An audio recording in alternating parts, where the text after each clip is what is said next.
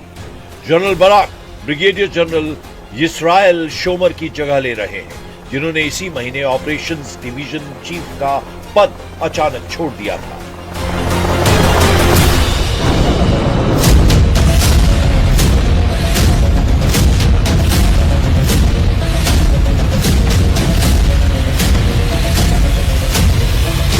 IDF की operations division युद्ध, emergency और डेली ऑपरेशंस का काम तेल अवीव में किरिया हेडक्वार्टर की निगरानी में संभालती है, जिसका सीधा कनेक्शन पीएम नेतन्याहू से रहता है। इस बार इजराइल का इरादा ईरान की ज्यादा से ज्यादा एटमी साइटों को तबाह करने का है। लेकिन ईरान के एटमी अड्डों को बर्बाद करने की अब तक जितनी भी कोशिशें हुई हैं, उनका कोई खास असर दिखा नहीं है। लेकिन अमेरिका इजराइल से ईरान को सिर्फ एटमी खतरा नहीं,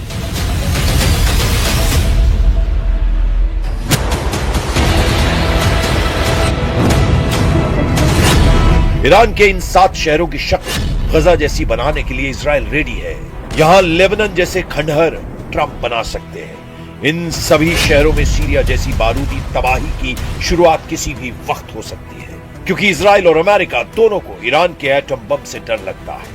ट्रंप कई बार ये दावा कर चुके हैं कि अमेरिकी किसी भी कीमत पर ईरान को एटम बम नहीं बनाने देंगे, लेकिन ईरान ने सभी प्रतिबंधों को हवा में उड़ाकर न्यूक्लियर हथियारों के कारखाने को एक्टिव कर रखा है।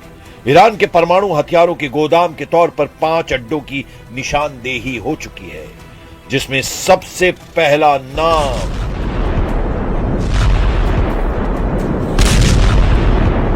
नतांज न्यूक्लियर साइट का है। नतांज में ईरान का सबसे बड़ा यूरेनियम संवर्धन प्रोग्राम चलता है। ईरान की राजधानी तेहरान से लगभग 300 किलोमीटर दक्षिण में नतांज इस्फहान सूबे में है, जहां 2 प्लांट लगे हैं। पहला underground fuel enrichment plant FEP और दूसरा upper pilot fuel enrichment plant PFEP। Natanz nuclear site का पता साल 2002 में ही चल गया था। इजराइल ने नतांज साइट को कई बार निशाना बनाने की कोशिश भी की है।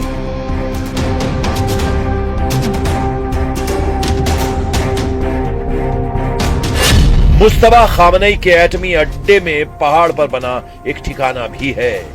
ईरान के कौम शहर से 20 मील दूर फोर्डो परमाणु प्लांट है। साल 2015 में इस समझौते के बाद ईरान को फोर्डो में यूरेनियम संवर्धन बंद करना पड़ा था। हालांकि अब यहां 1000 से अधिक सेंट्रीफ्यूज काम कर रहे हैं। पहाड़ी परमाणु प्रयोगशाला की तर्ज पर ईरान ने इस्फहान में भी न्यूक्लियर हथियार का कारखाना बना रखा है, जहां fuel plate fabrication plant, uranium conversion facility तैयार की जाती है। इन्हीं से यूरेनियम को यूरेनियम हेक्साफ्लोराइड में बदला जाता है, जिसे सेंट्रीफ्यूज में डाला जाता है। इस्फहान में यूरेनियम मेटल बनाने के उपकरण भी है, जो परमाणु बम के कोर को बनाने में किया जा सकता है। IAEA ने हाल की जांच के बाद कहा कि इस्फहान में सेंट्रीफ्यूज पार्ट्स बनाने की मशीनें हैं।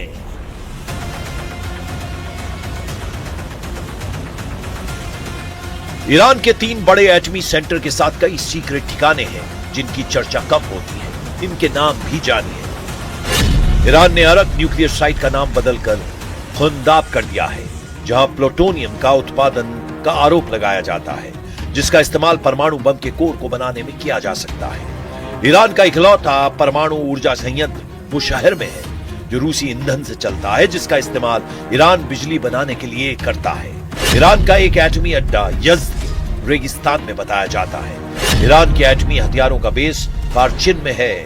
इस साइट पर ईरान मिसाइलों की टेस्टिंग भी करता है।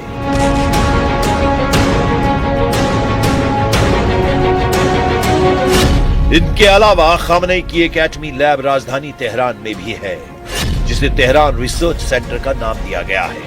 इजराइल मानता है कि ईरान ने एटमी हथियार बना रखे हैं, उन्हें सीक्रेट लोकेशन पर छिपा कर रखा गया है। ईरान के एटमी हथियारों की रेंज में पूरा इजराइल आता है, इसीलिए नेतन्याहू किसी भी तरह का रिस्क लेने के लिए तैयार नहीं है। उन्होंने ये तक कहा है कि इजराइल को जल्द वो हथियारों के मामले में आत्मनिर्भर बनाने वाले हैं। वेस्ट बैंक में मिलिट्री कमांडरों के साथ बैठक में नेतन्याहू ने बात कही कि इजराइल अमेरिका के हथियारों के भरोसे ईरान जैसे दुश्मन से युद्ध नहीं जीत सकता, इसीलिए वो खुद अपने हथियारों को बनाने पर जोर दे रहे हैं। उधर ईरान इस बात पर जोर दे रहा है कि इजराइल लेबनान पर हमले बंद करे। यूएन में ईरान के राजदूत ने लेबनान को रेड लाइन कह दिया है। Security and territorial integrity of Lebanon should be respected. The war against the Lebanese people should be stopped. There shouldn't be any new attack against Lebanon. And we believe that the termination of war and military operation in Lebanon includes the withdrawal of the Israeli forces from Lebanon territories and ending the occupation. Beirut की सड़कों पर Iran के पूर्व और नए supreme leader के billboard लग गए हैं। लेबनान के लड़ाके इजराइल को टक्कर देने का ऐलान कर रहे हैं। मतलब युद्ध रुकने के आसार फिर से कम होते जा रहे हैं। 24 घंटे के अंदर ट्रंप का मूड नहीं बदला तो ईरान को डरावना सरप्राइज मिल सकता है।